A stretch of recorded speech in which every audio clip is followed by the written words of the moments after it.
बिस्मिल्लाहिर्रहमानिर्रहीम। अस्सलाम वालेकुम नाज़रीन, आप यूट्यूब चैनल देख रहे हैं। मैं इमरान खान हूँ। पाकिस्तान तहरीक इंसाफ ने जेल भरो तहरीक का बाकायदा आगाज़ कर दिया है और अब जेल भरो तहरीक के अंदर शुरू में कुछ लोग गिरफ़्तार हो गए हैं और जिनमें मैं लीडर्स की बात करूँ, कुछ लीडर्स गिरफ़्तार हुए हैं और कारकुनों की बड़ी तादाद गिरफ़्तार हुई लाहौर में। पहले जो है वो ये मनाज़र बनाए गए और दिखाए गए कि पुलिस खड़ी है और अनाउंसमेंट कर रही है कि आ जाएँ जी, गिरफ़्तारी दे दें। जो कारकुन गिरफ़्तारी देना चाहते हैं वो आएँ और आकर गाड़ी के अंदर बैठें।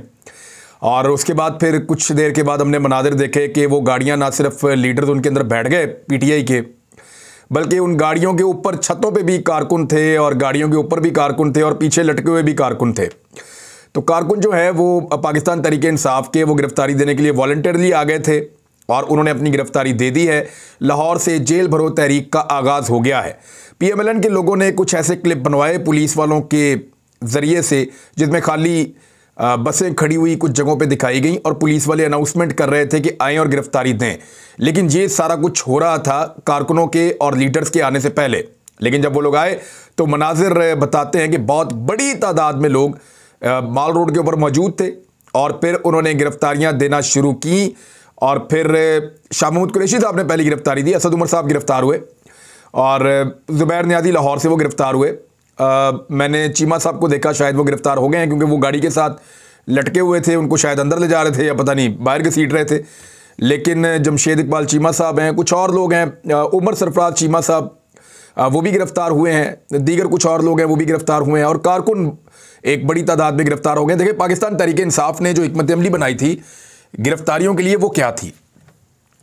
उन्होंने गिरफ़्तारियों के लिए हिकमत अमली बनाई कि हम उन लोगों को गिरफ़्तार करवाएंगे जो बाहर आने की जल्दी ना करें, यानी उनकी फैमिलीज़ उनके लिए ज़मानतें अप्लाई ना करें और कोई गिला शिकवा ना किया जाए। वो कारकुन जो वॉलंटियरली गिरफ़्तारी देना चाहते हैं उनको इस बात के ऊपर पहले वो राज़ी नामा उनसे हुआ और उन्होंने इस बात को एक्सेप्ट किया कारकुनों ने और इस बात की उन्होंने गारंटी दी कि वो पार्टी की पॉलिसी के मुताबिक जितने दिन भी उनको अंदर रहना पड़ा वो जेल के अंदर गुजारेंगे।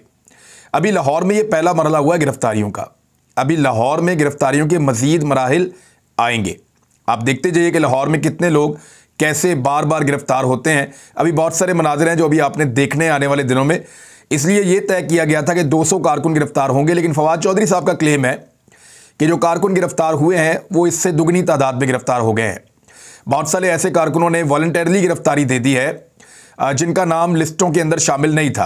अब ये ऐसे तो गिरफ़्तारी होती नहीं है कि गवर्नमेंट को लिस्टें दे दे अपोजिशन के, जनाब इन बंदों को आपने पकड़ना है तो सिर्फ उन्हीं बंदों को पकड़ा जाए। वो तो जो गिरफ़्तारी देना चाहेगा वो गिरफ़्तारी दे देगा और जो खिलाफ वर्जी करेगा कानून की उसको पुलिस गिरफ़्तार कर लेगी। लेकिन यहाँ पे पाकिस्तान तहरीक इंसाफ की हिकमत अमली ये थी कि सिर्फ 200 कारकुन और चंद लीडर्स पहले गिरफ़्तार होंगे और इन गिरफ़्तारियों के बाद फिर अब पेशावर की बारी आएगी, गुजरावाला की बारी आएगी, रावलपिंडी की बारी आएगी, साहिवाल की बारी आएगी, मियांवाली की बारी आएगी, सरगोदा की बारी आएगी। तो मुख्तलिफ इजला के अंदर अब ये सिलसिला चलेगा। पाकिस्तान तहरीक इंसाफ को रोज़ाना की बुनियाद पे पाकिस्तान के मीडिया में कवरेज मिलेगी। मीडिया जो है वो नेगेटिव चीज़ें दिखाने की कोशिश करेगा। 24 चैनल है, समा टीवी है, जियो है, ये काफ़ी कोशिश करेंगे कि ये साबित करें कि गिरफ़्तारियाँ नहीं हो रही और पुलिस अभी तक इनको जेल नहीं लेकर गई मेरी इन्फॉर्मेशन के मुताबिक, जब तक मैं ये वीलॉग रिकॉर्ड करवा रहा हूं। जब मैं ये बात कर रहा हूं इस वक्त तक पुलिस ने अभी तक इन लोगों को जेल के अंदर दाखिल नहीं किया। पहले इनको कैंप जेल की तरफ और फिर कोट लखपत जेल की तरफ लेकर गए और जो बाकी कारकुन हैं उनको क़यादत ने कह दिया कि ठीक है, आज का मुज़ाहरा हो गया है, जिन लोगों ने गिरफ़्तारियां दे दी हैं वो जेलों में चले जाएं। तो गाड़ियों के ऊपर चढ़ के भी जो लोग कारकुन गए हैं, पता नहीं अब वो वहाँ पर जाके पुलिस उनको गिरफ़्तार करने का कहती है या नहीं, लेकिन हिकमत अमली थी क्या? गवर्नमेंट की हिकमत अमली ये है कि जहां पे भी ऐसा एहतजाज हो लीडरशिप को गिरफ्तार कर लिया जाए और कारकुनों को छोड़ दिया जाए। हुकूमत को यह लगता है कि अगर लीडरशिप को गिरफ्तार करेंगे और कारकुनों को छोड़ देंगे तो आहिस्ता आहिस्ता पाकिस्तान तहरीक इंसाफ की जान निकलती जाएगी। उन्हें यह लगता है कि इमरान खान साहब तनहा होना शुरू हो जाएंगे और फिर उनकी जो सियासी ताकत है वो कमज़ोर हो जाएगी। अब मैं आपको इसके बारे में एक चीज़ बताता हूँ। पाकिस्तान तहरीक इंसाफ वो वाहिद पोलिटिकल पार्टी है जिसको कारकुनों को लाने के लिए किसी लीडर की ज़रूरत नहीं होती। यानी शाह महमूद कुरैशी ने मुल्तान में इमरान खान का जलसा करवाना है तो उन्होंने सिर्फ अनाउंस करना है कि इमरान खान का जलसा है, फिर ना किसी को वो गाड़ी भेजेंगे, ना बस भेजेंगे, ना बंदे भेजेंगे, ना कुछ और करेंगे। वो सिर्फ स्टेज लगाएंगे, सामने बंदोबस्त करेंगे, लोग खुद ही आके जलसागाह को भर देते हैं।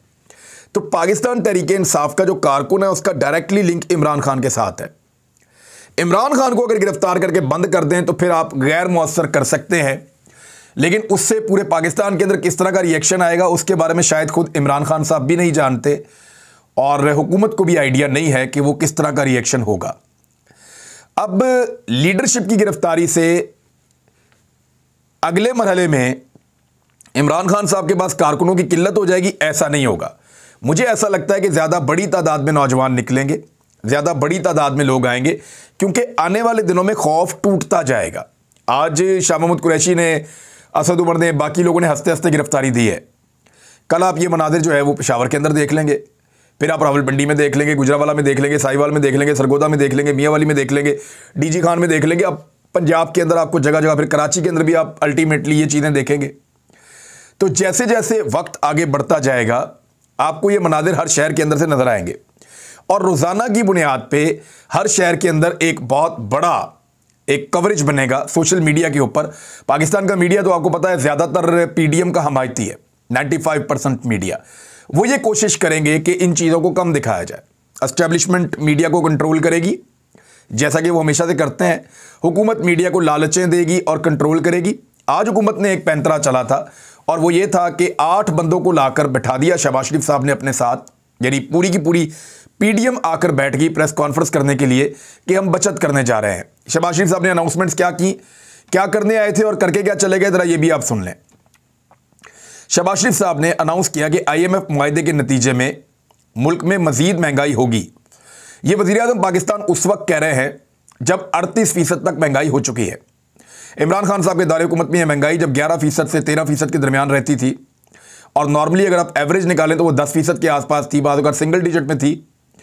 तो उस वक्त शहबाज शरीफ साहब को और सबको लगता था कि महंगाई बहुत ज़्यादा है। आज 38% तक महंगाई पहुंचने के बाद वज़ीर-ए-आज़म पाकिस्तान ये अनाउंस कर रहे हैं कि IMF मुआहदे के नतीजे में मुल्क में मजीद महंगाई होगी। मुआहदा किया किसने? इसहाक डार ने और मिफ्ता इस्माइल ने। हुकूमत किसकी है? शहबाज शरीफ की और आसिफ अली जरदारी की और मौलाना फजल रहमान की। यानी पीडीएम की हुकूमत में होने वाला मुआहदा पाकिस्तानियों को कितना महंगा पड़ रहा है। वज़ीर-ए-आज़म ने कहा कि मुल्क में अभी मजीद महंगाई होगी, ये जितनी हुई है ना ये काफ़ी नहीं है। इसहाक डार से सवाल किया गया कि क्या 28 फरवरी को, आखिरी दिन होता है साल का, ये महीने का, 28 फरवरी को दोबारा पेट्रोलियम मसनूआत की कीमतें बढ़ेंगी? तो डार साहब ने कहा मैं अभी कुछ कह नहीं सकता। वो कह सकते थे कि नहीं बढ़ेगी, लेकिन इनकी नीयत ठीक नहीं लगती। ये ऐसा लगता है कि बार बार पेट्रोलियम मसनूआत की कीमतें बढ़ाएंगे, अवाम की जेब पे दिन रात डाके डालेंगे और डाका डालने से बाज नहीं आएंगे। वफाकी वज़रा और मावनी ने खसूसी और बाकी लोगों के साथ प्रेस कॉन्फ्रेंस की शहबाज शरीफ साहब ने। उन्होंने कहा जी 75 सालों में जो अमीर तबका है पाकिस्तान का, उन्होंने कुर्बानी नहीं दी, मगर अब उन्हें कुर्बानी देनी पड़ेगी। इंशाल्लाह हम इज्तिमाई कोशिश से पाकिस्तान को मुश्किलात से निकालेंगे। कुछ अच्छी चीज़ें शहबाज शरीफ साहब ने की हैं।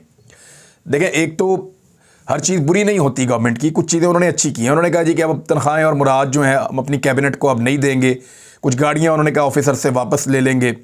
कुछ उन्होंने कहा कि अखराजात अपने कम कर रहे हैं, 1 डिश की पाबंदी करेंगे। इमरान खान साहब तो वो भी नहीं खिलाते थे वैसे। तो उन्होंने कहा जी कि अब चाय और बिस्किट और इस तरह की चीज़ें उन्होंने कही। ये चीज़ें अच्छी हैं। सरकारी ज़मीनें जो हैं कुछ उनको बेचा जाएगा। जो चीज़ें अच्छी हैं वो अच्छी हैं। बड़ी और लग्जरी गाड़ियों का इस्तेमाल नहीं होगा। लेकिन क्या प्रैक्टिकली शहबाज शरीफ स्टेटस को तोड़ पाएंगे? क्योंकि शहबाज शरीफ के दोनों तरफ जो लोग बैठे हुए थे वो स्टेटस को हैं, और पाकिस्तान की जो एस्टेब्लिशमेंट है वो पाकिस्तान का सबसे बड़ा स्टेटस को है। देखिए ना, सबसे बड़े बड़े गोल्फ कोर्स जो हैं वो किसके पास है? सबसे बड़े बड़े जो पोलो ग्राउंड्स हैं वो किसके पास हैं? अगर यही पोलो ग्राउंड्स और ये गोल्फ कोर्स अगर प्राइवेट कंपनीज को दे दिए जाएं और ओपन कर दिए जाएं सबके खेलने के लिए, और वहाँ पे अच्छे क्लब्स बना दिए जाएं, तो वहाँ से रोज़ाना के हिसाब से करोड़ों रुपया रेवेन्यू इकट्ठा हो सकता है और गवर्नमेंट इनसे बहुत पैसा कमा सकती है। लेकिन चंद बड़े ताकतवर लोगों और एस्टेब्लिशमेंट के कर्ता धर्ताओं के लिए ये सारे क्लब्स जो हैं ये मुख्तस कर दिए गए हैं। अभी यहाँ पे मैं गया हुआ था स्वात में, तो वहाँ मालूम जब्बा में मुझे बताया कि एक बड़े सीनियर ऑफिसर हैं एस्टेब्लिशमेंट के, वो थोड़े दिन पहले ये जो स्कीइंग का मुकाबला हो रहा था ये देखने के लिए आए। तो उन्होंने कहा एक ऑफिसर को खुश करने के लिए इतनी बड़ी तादाद में लोग साथ आए कि हम हैरान हो गए। और उनके लिए साथ बड़े बड़े हीटर्स, बहुत जदीद किस्म का निज़ाम, मशीनें। कहते एक आदमी के एक दिन के इंजॉयमेंट के लिए जो खर्चा किया गया है आप उसका अंदाज़ा नहीं कर सकते। ये मुझे वहाँ पे लोअर स्टाफ के लोगों ने बताया जो वहाँ मौजूद था। उन्होंने कहा सर हम गरीब लोग हैं, हमारा गरीब मुल्क है। अब लोगों में शऊर आ गया ना, लोग सवालात उठाते हैं। चाहे आपने कोई भी यूनिफॉर्म पहना हुआ हो, चाहे आप एस्टेब्लिशमेंट के किसी भी हिस्से से आपका ताल्लुक हो, लोग सवाल उठाते हैं। यानी मुझे एक दोस्त ने वहाँ ये बताया कि ये जो पोलो का फेस्टिवल होता है चित्राल में, उन्होंने कहा वहाँ पे एक हेलीकॉप्टर टैक्सी की तरह उड़ रहा था, बच्चों को और ख़वातीन को कभी लेकर जा रहा था, कभी लेकर आ रहा था। तो इस किस्म की चीज़ें जो पाकिस्तान में हो रही हैं ये बड़ा अनफॉर्चुनेट है, बड़ी ज़्यादती है। पाकिस्तान के वसाइल के ऊपर कुछ लोग और उनके ख़ानदान अय्याशियाँ करते हैं। ये बड़े बड़े जो पोलो ग्राउंड्स हैं, ये बड़े बड़े जो क्लब्स हैं, ये बड़ी बड़ी जो महफिलें लगती है जहाँ पे, ये अवाम के टैक्स का पैसा है। शायद अवाम ने कभी इन जगहों को देखा भी ना हो। तो शहबाज शरीफ साहब अगर ये सब खत्म कर सकते हैं तो करें। इमरान खान साहब ने कुछ चीज़ें शुरू की थी, उस पर उनका मजाक उड़ाया गया। अब शहबाज शरीफ साहब कह रहे हैं लग्जरी गाड़ियां हम बेच देंगे। इमरान खान साहब ने ये किया, उनका मजाक उड़ाया गया। तो आज देखते हैं कि शहबाज शरीफ साहब ये कर रहे हैं। उस वक्त भी मैंने कहा था कि ये काम ठीक है करने का, अगर शहबाज शरीफ साहब ये कर पाए तो इस वक्त भी ये काम ठीक है करने का। लेकिन जो असल डाका पड़ा है वो तो 1100 अरब का है। ये सारा कुछ करने के बाद इससे कितने पैसे बच जाएंगे? शहबाज शरीफ का क्लेम है कोई 100 अरब 200 अरब बच जाएगा साल का। लेकिन आप देखिए, साल का 100-200 अरब रुपया बचाने से बेहतर है कि वो जो NRO 2 आपने लिया है जिसमें 1100 अरब कौम का खा गए हैं, वो रिवर्स कर दें वापस। वो 1100 अरब रुपया पाकिस्तानियों को रिकवर करके दे दें। इमरान खान साहब के दौरे हुकूमत में 480 अरब रुपए रिकवर होके कौमी खजाने में आए थे। ये जो लूटमार हो रही थी पाकिस्तान में कई दहाइयों से, इमरान खान साहब के दौरे हुकूमत में जब नैब ने रिकवरियां शुरू की तो 480 अरब रुपए रिकवर हुए। पूरे पाकिस्तान की तारीख की रिकवरी एक तरफ और उससे कई गुना ज्यादा ये रिकवरी है, और ये पैसा कौमी खजाने में आया था। ये 1100 अरब भी कौमी खजाने में आना था जिसपे NRO 2 ले लिया है। अपने लिए NRO 2 और पाकिस्तानियों के लिए मुश्किलात, पाकिस्तानियों के लिए महंगाई और पाकिस्तानियों के लिए हैवी टैक्सेस। ये शहबाज शरीफ साहब ने कोशिश की कि वो एक प्रेस कॉन्फ्रेंस करें और उस प्रेस कॉन्फ्रेंस के जरिए से जो इमरान खान साहब को कवरेज मिल रही है उस कवरेज को कम किया जाए। लेकिन मैं हैरान हो गया। यानी इमरान खान साहब का जो जेल भरो तहरीक है उसकी कवरेज को कम करने के लिए अपने 8 बंदे लेके आके शहबाज शरीफ साहब बैठ गए। 100 बंदा टोटल शहबाज शरीफ को पीटीवी पे नहीं देख रहा था। 90 पे जाके शहबाज शरीफ साहब की ब्रेकें लगी हुई थी। पहले 50 बंदे देख रहे थे कोई 1 घंटे तक, फिर बाद में कोई थोड़ी देर के बाद थोड़े बढ़ गए, कुछ कम हो गए, कभी बढ़ गए। तो वो 100 का ट्रिपल फिगर में शहबाज शरीफ दाखिल नहीं हो पा रहे थे पीटीवी पे। हर चैनल पे चंद 100 लोग शहबाज शरीफ को देख रहे थे, बहुत थोड़े थोड़े से लोग। लेकिन जिस वक्त इमरान खान साहब ने आकर शाम के टाइम पे खिताब किया तो उस वक्त लाखों लोग उन्हें देख रहे थे। यानी इमरान खान जब वजीर आजम थे वो अकेले बैठकर बात करते थे तो लाखों लोग एक एक चैनल पे उनको देख रहे होते थे। यहां शहबाज शरीफ साहब वजीर आजम हैं और वो अपनी पूरी पीडीएम की इत्तेहादी जमातों को साथ लेकर बैठते हैं और उनको देखते कितने लोग हैं? बहुत थोड़े से लोग। अभी काफ़ी काम होगा, आप देखिएगा। ये हुकूमत को लगता है कि उन्होंने एक बड़ी प्रेस कॉन्फ्रेंस करके थोड़ी कवरेज कम करवा दी, मेन लोगों को गिरफ्तार कर लिया। अभी बहुत सारे सरप्राइज आएंगे। एक सरप्राइज पेशावर से आएगा, रावलपिंडी से आएगा, बाकी शहरों से आएगा और लाहौर में दोबारा गिरफ्तारियां होंगी। इन चीज़ों से पाकिस्तान तहरीक इंसाफ को सोशल मीडिया पर और रवायती मीडिया पर भी पाकिस्तान में रोज़ाना की बुनियाद पर कवरेज मिलेगी और पाकिस्तान तहरीक इंसाफ एक डाटा जारी करेगी कि आज उनके कितने कारकुन गिरफ्तार हुए, और ये जो गिरफ्तारियों की तफसीलात होंगी ये रोज़ाना की बुनियाद पर शेयर की जाएंगी। इमरान खान साहब ने शहबाज शरीफ साहब की जो प्रेस कॉन्फ्रेंस है उसके बाद खासा उनको आड़े हाथों लिया है। वो जो कुछ भी उन्होंने कहा वो फिर उस पर हम बात कर लेंगे। लेकिन एक बात जो इमरान खान साहब की जो उन्होंने बड़े अज़म के साथ कही, और उन्होंने कहा कि मैं अब नहीं छोड़ूंगा और मैं ये अपने अल्लाह को गवाह बना के ये वादा करता हूँ आज, और आप सबसे मेरा ये वादा है कि मेरी अगर ज़िंदगी रही तो अब जो लोग जुल्म करेंगे, 25 मई को जुल्म करने वाले तो बच गए थे किसी ना किसी तरीके से, वैसे भी जिन्होंने उनसे जुल्म करवाया था उन्होंने उनको सपोर्ट किया और उनको फैसिलिटेट किया और उनको बचाने की कोशिश की। लेकिन इमरान खान का कहना था कि हुकूमत तो पाकिस्तान तहरीक इंसाफ की आ रही है, और जब पाकिस्तान तहरीक इंसाफ की हुकूमत आएगी तो अब आप सबको कटहरे के अंदर लेके आऊंगा, किसी को नहीं छोड़ूंगा, ये मेरा आपसे वादा है। ये इमरान खान साहब ने कहा है और ये काम इमरान खान साहब को पहले भी करना चाहिए था। लेकिन क्योंकि परवेज़ लाई थे वज़ीर आला पंजाब और मोनस लाई थे, वो ब्यूरोक्रेसी के साथ और एस्टेब्लिशमेंट के साथ बनाकर रखना चाहते हैं और बड़ी कमज़ोर पिच पर रहते हैं, लिहाजा उन्होंने किसी भी किस्म का मुकाबला करना मुनासिब नहीं समझा और पाकिस्तान तहरीक इंसाफ के कई मरतबा कहने के बावजूद उन्होंने उन अफसरान के खिलाफ कोई एक्शन नहीं लिया। अब इमरान खान साहब ने कहा है तो उम्मीद की जा सकती है कि आइंदा ऐसे लोगों के खिलाफ एक्शन होगा, क्योंकि जब तक एक मरतबा एक्शन नहीं होगा ना, शहबाज शरीफ साहब जब पाकिस्तान से बाहर गए तो वापस आके उन्होंने सबसे पहले निशाने इबरत किसको बनाया था? ऐसे ऑफिसर्स को। इसीलिए उनसे लोग डरते हैं। तो ये इमरान खान साहब को एक दफ़ा तो करना पड़ेगा।